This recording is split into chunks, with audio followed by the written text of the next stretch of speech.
बिस्मिल्लाहिर्रहमानिर्रहीम। अस्सलाम वालेकुम नाज़रीन, मैं हूं आपका होस्ट अहमद फवाद। आज तारीख है 30 अप्रैल और दिन है बुध का। तीन खबरें आज की व्लॉग में आपके साथ में शेयर करूंगा जी। सबसे पहली और बड़ी ब्रेकिंग न्यूज़ तो ये है कि 24 से 36 घंटे का जो अल्टीमेटम है, जो वार्निंग है, वो दे दी गई है। इंटेलिजेंस रिपोर्ट्स की बुनियाद पर यह कहा गया है कि भारत इन 24 से 36 घंटों के दरमियान जो अटैक है वो मुमकिन तौर पर कर सकता है। कुछ एक्सक्लूसिव डिटेल्स आपके साथ में शेयर करूंगा।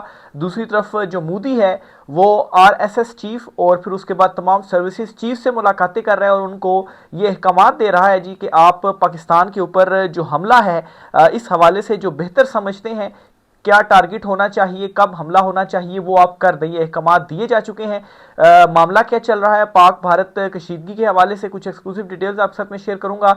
दूसरे नंबर पर नाजरीन, इमरान खान साहब की रिहाई का ये बेहतरीन वक्त है और ये बेहतरीन मौका भी है मुक्तदरा के लिए भी। खुद जो साबिक जर्नेल हैं वो अपने आर्मी चीफ को ये पैगाम पहुंचा रहे हैं कि इमरान खान साहब की रिहाई इस सूरत हाल में नागुज़ीर है। इस पर भी कुछ तफसीलात आपके साथ में शेयर करूंगा कि कैसे मुक्तदरा के लिए भी ये एक बेहतरीन मौका है कि वो इमरान खान साहब को रिहा कर लें। वैसे तो उनको डील नहीं मिलनी, लेकिन अगर अभी इमरान खान साहब की रिहाई होती है तो ये जो आपसी क्लैशेज हैं जो है वो ना सिर्फ बेहतरीन तरीके से हल हो सकते हैं, बल्कि जब मामला ठंडे हों तो तब कोई ना कोई बेहतर जो हल है वो भी निकल सकता है। इस पर भी कुछ तफसीलात आपके साथ में शेयर करूंगा जी। आखिर में इमरान खान साहब ने आज अडयाला जेल से एक पैगाम भी पहुंचाया है। उनके ट्विटर अकाउंट से जो पैगाम है वो शेयर हुआ है। और आपको ये भी बताऊंगा कि इमरान खान साहब ने अली अमीन गंडापुर के ऊपर खासी बरहमी का जो इजहार है वो किया है। केपी में जो वर्कर्स मुबैना तौर पर अगवा वगैरह हो रहे हैं, इस पर इमरान खान साहब ने गंडापुर की खासी जो क्लास है वो ली है। क्या कहा है गंडापुर को, इस पर भी कुछ एक्सक्लूसिव डिटेल्स हैं, वो भी आज की व्लॉग में आपके साथ में शेयर करूंगा। सबसे पहले तो जी आपको बताता चलूँ पाक भारत कशीदगी के हवाले से मोदी ने सबसे पहले तो वो आरएसएस चीफ से मुलाकात उसने की है और फिर उसके बाद उसने तमाम जो सर्विसेज चीफ्स हैं उनसे भी उसने जो मुलाकातें हैं वो की हैं। अब आरएसएस का जो नज़रिया है, जो इंतहा पसंद वो जमात है, अब तरतीब आप ज़रा देखिए, पहले आरएसएस चीफ से मुलाकात करना और फिर उसके बाद अपने सर्विसेज चीफ्स यानी कि बहरिया, एयरफोर्स और जो आपकी बड़ी फौज है, इन तीनों के जो सरबराहान है जी, इससे उसने मुलाकातें की। तो जाहिर सी बात है पहले आरएसएस चीफ से उसने मामलात को तय किया, कुछ अहकामात वगैरह लिए और फिर उसके बाद अपने जो सर्विसेज चीफ्स हैं उनको उसने कुछ जो हिदायत हैं या अहकामात हैं वो दिए हैं। अब यहाँ पर सवाल तो ये खड़ा हो रहा है कि क्या वाकई भारत जो है वो कोई अटैक करने जा रहा है। इस सवाल का जवाब रात के जो अता तारड़ हैं जी, वज़ीर इत्तलात हैं, चुंतखब हुकूमत की, सही बहरहाल उन्होंने ये रात के हंगामी एक जो टॉक है वो की और उसमें उन्होंने स्टेटमेंट दिया है कि भारत पाकिस्तान पर अगले 24 से 36 घंटे में हमला कर सकता है, पाकिस्तान भरपूर जवाबी कार्रवाई करेगा। ये अता तारड़ ने रात के जो हंगामी पैगाम है वो दिया है। अब इस पैगाम को देखें और ये भी उन्होंने कहा जी कि इंटेलिजेंस रिपोर्ट्स की बुनियाद पर हम ये जो बात है वो कर रहे हैं। तो एक तरफ इनका ये पैगाम आ गया जो कौम को आगाह कर दिया गया और दूसरी तरफ मोदी जो है आरएसएस चीफ से मुलाकातें कर रहा है, सर्विसेज चीफ से मुलाकातें कर रहा है और उनको अहकामात दे रहा है जी कि आप जो हमला है वो कर दें और इस हवाले से जो आप बेहतर समझते हैं, टारगेट कौन सा होना चाहिए, कब होना चाहिए, कितना होना चाहिए, ये तमाम तर चीज़ें मैं आपके ऊपर छोड़ता हूँ, आप जैसे बेहतर समझते हैं ये करके और जो अटैक है वो आप कर दें। फिर इसी तरह से ना सिर्फ इतना बल्कि ज़रा ये बता रहे हैं कि भारत अपने बॉर्डर्स के ऊपर अपने फौजियों के लिए जो भारी असलाह है वो भी पहुंचा रहा है और तीनों अफवाज को उन्होंने फौजी कार्रवाई का जो हुक्म है वो भी दे दिया है। तो ये एक बहुत बड़ी डेवलपमेंट हुई है जी। दीगर जो कंट्रीज़ हैं जिनमें तुर्की और चीन वगैरह हैं उनके भी कुछ स्टेटमेंट्स जो है वो सामने आए हैं और जहारियत के ऊपर उन्होंने भी मुखालफत की और कहा है जी कि दोनों जो ममालिक हैं वो फाहम तफहीम के साथ जो मामलात हैं वो हल करें और किसी किस्म की जो कशीदगी या जंग जो है वो नहीं होनी चाहिए। ज़ाहिर सी बात है जब दोनों कंट्रीज़ के दरमियान जंग होगी तो दोनों एटमी ममालिक हैं और पाकिस्तान जो है वो ज़ाहिर सी बात है फिर सर्वाइवल के लिए पाकिस्तान भारत दोनों की तरफ से कुछ ना कुछ चीज़ें की जाएंगी और पीक पर भी जाया जाएगा और इसके असरात जो होंगे वो सारे के सारे खित्ते के ऊपर ज़रूर पड़ेंगे। तो ये इंतहाई जो तशवीशनाक खबरें हैं वो इस वक्त आ रही हैं दोनों ममालिक के हवाले से। तो बहरहाल जी पहल भी भारत की जानिब से की जा रही है और कशीदगी या जारहियत जो है वो भी मुसलसल भारत की जानिब से ही की जा रही है। पाकिस्तान अब तक रिटेलिएट कर रहा है या हमलों का जो जवाब है वो दे रहा है। तो बहरहाल ये इस वक्त बॉर्डर्स के ऊपर पाक भारत के हवाले से जो कशीदगी है उसकी सूरत हाल है। दूसरे नंबर पर आपके साथ जो खबर शेयर करनी है जी, फौजी जर्नेल हैं, भारतीय फौजी जर्नेल हैं, जो गांव का जो अटैक हुआ था, वो एरिया जिसकी कमांड में था, जिस फौजी जर्नल की कमांड में था, उसको बरतरफ कर दिया गया है। और ज़रा ये बता रहे हैं जी कि उसके अगेंस्ट कोई इंक्वायरी या कार्रवाई जो है वो भी इनिशिएट की गई है, तहकीकात वगैरह की जा रही हैं। और इस हवाले से खबर ये मौसूल हुई है जी कि उसने इनिशियली जो कार्रवाई थी पाकिस्तान के अगेंस्ट इस हवाले से वो करने से इनकार किया था। और क्यों इनकार किया था? साफ रीज़न है कि भारत जो है वो सिर्फ़ और सिर्फ एक जो बयानिया है वो बना रहा था और सब फॉल्स फ्लैग था। और आलमी जो ममालिक हैं दीगर आलमी सतह के ऊपर भी वो इस प्रोपेगेंडे को करना चाहता था और फिर उसके बाद इसको बुनियाद बनाकर वो अटैक करना चाहता था। तो उस कमांडर ने इस चीज़ से इनकार किया था, जिसके बाद जी उसके अगेंस्ट उसको पहले तो बरतरफ किया गया, उहदे से हटाया गया, उधर नया कमांडर लाया गया। और अब ये इतलात है जी कि उसके अगेंस्ट कोई जो कार्रवाई शारवाई है, कोई जो तहकीकात हैं वो भी इनिशिएट की जा रही हैं। और उसको जो है वो फिर इसकी सज़ा देंगे या क्या करेंगे, वो तो खैर उनका अपना सिस्टम वगैरह है। लेकिन ये एक और बड़ी डेवलपमेंट थी जी जो कि भारत वाली साइड से आ गई है। अब इसको थोड़ा सा लोग इस तरह से भी यहाँ से कंपेयर कर रहे हैं कि वहाँ पर ये कार्रवाई हो रही है तो इस लेवल की यहाँ पर कोई इस किस्म की कार्रवाई हो ना हो, अभी तक तो जो सा वो देखने में नहीं आया जी कि किसी हाजिर सर्विस को आप इस तरह से करके और ये मामलात वगैरह करें। बहरहाल जी ये एक जो है वो सोच है।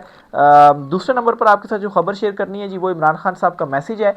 इमरान खान साहब ने अपने ट्विटर अकाउंट से ट्वीट भी की है और जो पाक भारत कशीदगी है इस हवाले से भी इमरान खान साहब ने जो स्टेटमेंट है वो दिया है। लेकिन उससे पहले आपको बताता चलूँ जी, ख़बर ये है कि ये सहाफ़ी हैं ज़ुबैर अली ख़ान साहब, इनकी जानिब से दावा किया गया है और उन्होंने ये दावा किया कि इमरान खान साहब ने फैसल चौधरी और वज़ीर आला KP अली अमीन गंडापुर पर बरहमी का इजहार किया है।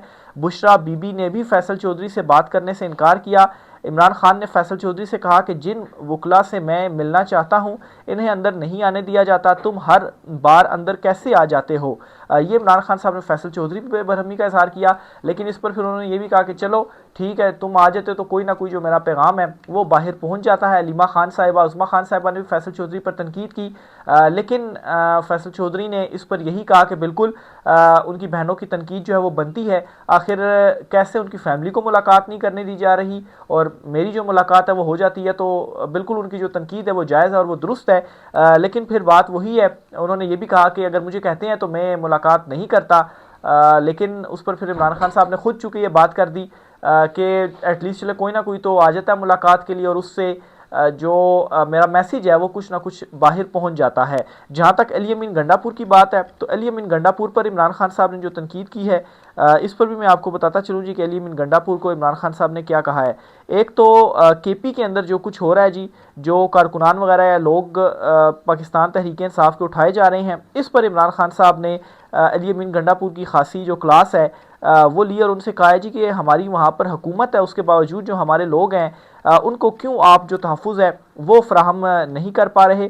और फिर उसके अलावा ये भी कहा कि वहाँ का जो IG है उसको इमरान खान साहब ने तब्दील करने का कहा था, तो उस मामले पर भी अली अमीन गंडापुर ने कोई इनिशिएटिव नहीं लिया। तो इन सारी चीज़ों पर इमरान खान साहब ने बरहमी का इजहार किया है। खबर के मुताबिक जी इमरान खान वज़ीर आला अली अमीन गंडापुर पर शदीद बरहम, अपने मफाद की खातिर अली अमीन फ़ौज जो मुक़तदरा है जी उनके साथ मिल गया है। ये जुनैद अकबर और तैमूर झागड़ा की लड़ाई में पार्टी को नुकसान पहुंचा रहा है। KP में हमारे लोग अगवा हो रहे हैं। अगर पंजाब, सिंध और बलूचिस्तान की तरह KP में भी लोग अगवा होंगे तो फिर हम अपने लोगों को क्या जवाब देंगे। अली अमीन को IG से पूछना चाहिए सूबे में क्या हो रहा है, हर चीज़ की रिपोर्ट मेरे पास आ रही है। ये इमरान खान साहब ने अपने जो उनसे वकला की कल मुलाकात हुई थी उस मुलाकात में अली अमीन गंडापुर पर बरहमी का इजहार करते हुए उन्हें जो ये मैसेज है जी वो पहुंचा दिया है। अब मैं आता हूँ जी इमरान खान साहब ने जो ट्वीट किया है, कोई हफ्ते बाद इमरान खान साहब ने ये ट्वीट किया है और जो मौजूदा सिचुएशन है इस पर इमरान खान साहब ने ट्वीट किया है। पाक भारत कशीदगी पर भी इमरान खान साहब ने गुफ्तगू की है। क्या कहा इमरान खान साहब ने आपके सामने रखता हूँ। इस हवाले से ये भी आपको मैं क्लियर करता चलूँ जी कि इमरान खान साहब की जो स्टेटमेंट है बहुत इसके ऊपर सवालात भी हैं कि बहुत सारी चीज़ें ऐसी हैं जी जो कि इमरान खान साहब के हवाले से है कि वो ये बात नहीं कर सकते, या अगर उन्होंने ये बात की है तो इससे प्लस मज़ीद भी उन्होंने कुछ बात की होगी। लेकिन स्टिल जब तक उनकी बहनें मुलाकात नहीं करती और वो मैसेज नहीं आकर इमरान खान साहब कर दी थी, तब तक तो कुछ क्लियर नहीं होगा। लेकिन फैसल चौधरी और दीगर वकला मिले हैं तो बाहर आकर कुछ ना कुछ जो चीज़ें हैं वो फिर सामने आती हैं और उनको जोड़कर फिर ट्वीट जो है वो कर दिया जाता है। तो स्टिल इमरान खान साहब ने जो चीज़ें हैं वो कही हैं, और उस इमरान खान साहब के मैसेज के हवाले से कंफर्मेशन ना होने के बावजूद भी इसका जो इम्पैक्ट है वो इतना ज़्यादा है कि all over India Imran Khan साहब की जो ट्वीट है वो डिस्कस की जा रही है। यानी कि DGASPR ने प्रेस कॉन्फ्रेंस की, नवाज शरीफ ने कोई स्टेटमेंट नहीं दी, या शहबाज शरीफ ने जो तहकीकात का कहा, इन चीज़ों को डिस्कस ही नहीं किया जाता, इनको वैल्यू नहीं दी जा रही। लेकिन भारतीय मीडिया इमरान खान साहब की इस ट्वीट को ऑल ओवर द इंडिया जो है वो इसे डिस्कस किया जा रहा है। इतनी इंपॉर्टेंट इमरान खान साहब की एक ट्वीट को जिस पर अभी भी कुछ अबहाम है, मतलब लोग उस तरह से नहीं वो कर रहे कि ये लिमा खान के थ्रू नहीं आई, लेकिन फिर भी इमरान खान साहब से मंसूब है तो इमरान खान साहब ने ये बातें जो है वो कही होंगी। क्या इमरान खान साहब ने कहा है जी, ये आपके सामने मैं रखता हूँ जी। मोदी सरकार पाकिस्तान पर इल्ज़ाम तराशी कर रही है, अमन अवलीन तरजीह है, लेकिन इसे कमज़ोरी ना समझा जाए। पाकिस्तान के पास हर वो सलाहियत मौजूद है जो किसी भी भारतीय जहारियत का मुंह तोड़ जवाब देने के लिए काफ़ी है। RSS के नज़रिए पर चलने वाला भारत ना सिर्फ खिते बल्कि दुनिया भर के लिए ख़तरा बन चुका है, ये इमरान खान साहब ने कहा है। फिर इमरान खान साहब ने मज़ीद ये भी कहा है कि मुंह तोड़ जो जवाब है वो हम देंगे, जैसा कि मेरी हुकूमत ने 2019 में पूरी कौम की हिमायत से इनको दिया था। यानी कि वो जो पायलट उनका आया था, वो नाम जो है वो अभिनंदन, उसको जिस तरीके से जवाब दिया था और अरेस्ट किया था, फिर जो है वो खैर सगाली, जज्बा खैर सगाली के तहत उसको जो है वो रिलीज़ कर दिया गया था। तो बहरहाल जी ये इमरान खान साहब ने कहा है। अच्छा, फिर इसी तरह से इमरान खान साहब ने कहा कि जब 2019 में पुलवामा का फॉल्स फ्लैग ऑपरेशन हुआ था तो हमने भारत को मुकम्मल ताउन की पेशकश की थी, लेकिन भारत कोई ठोस सबूत पेश करने में नाकाम रहा। जैसा कि मैंने उस वक्त पेशगोई की थी, वैसा ही अब पहलगाम वाक़े के बाद दोबारा हो रहा है। अपनी अंदरूनी कमज़ोरियों का जायज़ा लेने और शफाफ तहकीकात करने के बजाय मोदी सरकार एक बार फिर पाकिस्तान पर इल्ज़ाम तराशी कर रही है।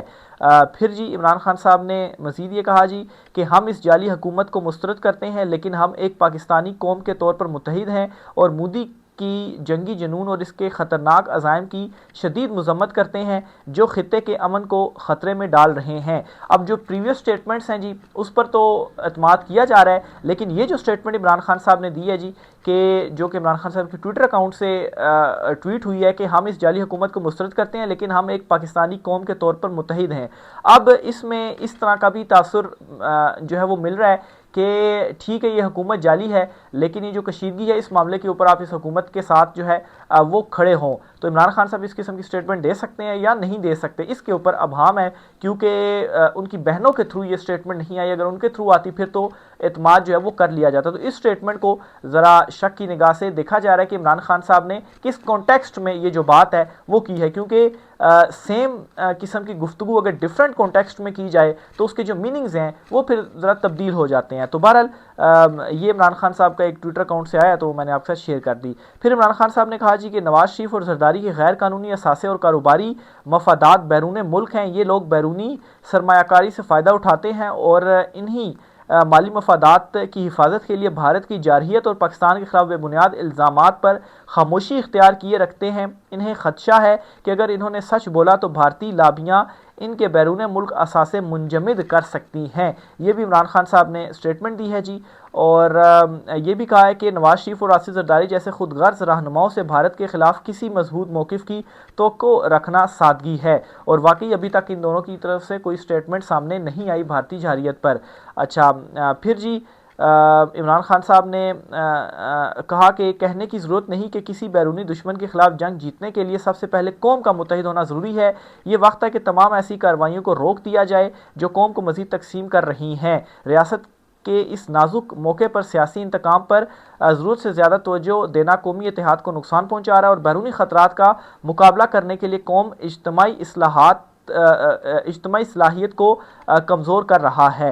तो ये जी इमरान खान साहब की जानिब से जो एक स्टेटमेंट है जी इस सारे मामले के ऊपर वो सामने आई है। आखिर में जी इमरान खान साहब की रिहाई का ये बेहतरीन मौका मुक़तदरा के लिए इसलिए है क्योंकि ये एक ऐसी सूरत हाल बनी हुई है कि सारी जो तवज्जो है, इवन कि अगर इमरान खान साहब रिलीज़ होते हैं तो सबसे पहली जो स्टेटमेंट भी इमरान खान साहब की सामने आएगी, या जो तवज्जो होगी, जिन चीज़ों के ऊपर गुफ्तगू होगी, वो पाक भारत कशीदगी से मुतल्लिक होगी। और जो मामला बिगड़ता जा रहा है हमले के हवाले से जो है वो बताया जा रहा है कि 24 से 36 घंटे के अंदर हमला भारत कर सकता है जी, इंटेलिजेंस रिपोर्ट्स के मुताबिक।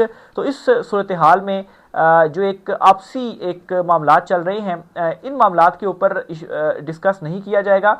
पाक भारत जो कशीदगी है, पहला फोकस ये होगा। और मैं ये समझता हूँ कि अगर अभी इमरान खान साहब रिहा होते हैं तो ये जो कशीदगी है इसको चूंकि मुक़तदरा इमरान खान साहब इन सब ने मिलकर ही जो टैकल है वो करना है, ये तो लाजिम है। तो जब मिलकर इन चीज मामलात को टैकल किया जाएगा, इन मामलात से लड़ा जाएगा, तो मैं ये समझता हूँ कि जो इस वक्त इमरान खान साहब की हकीकी आज़ादी की जो एक जंग भी है, या दूसरी तरफ से जो डील की तवक्को की जा रही कि इमरान खान साहब कोई डील जो है वो दे दें, तो वो मामलात भी इतने ठंडे पड़ जाएंगे कि उस तरफ भी अगर कोई डिस्कशन होती है तो वहाँ से भी कोई ना कोई जो रास्ता है वो निकलने के बहुत ज़्यादा चांसेस हैं। तो ये एक बेहतरीन मौका है इमरान खान साहब की रिहाई के लिए। बहरहाल देखें जी इस पर भी अब क्या होता है, कब इमरान खान साहब की रिहाई होती है, क्या जो है वो सोचते हैं। अभी तक तो जो इंतकामी कार्रवाइयाँ हैं PTI के खिलाफ वही चल रही हैं, सनम जावेद साहबा को भी उठाया गया, तो लग तो नहीं रहा, लेकिन देखें आगे किस तरफ मामला जो है वो जाते हैं। जो भी होंगी चीज़ें आपके साथ मैं शेयर करता रहूँगा। राय का इज़हार कीजिएगा। आज के ब्लॉग से इतना ही, इजाज़त दीजिए, अल्लाह हाफिज़।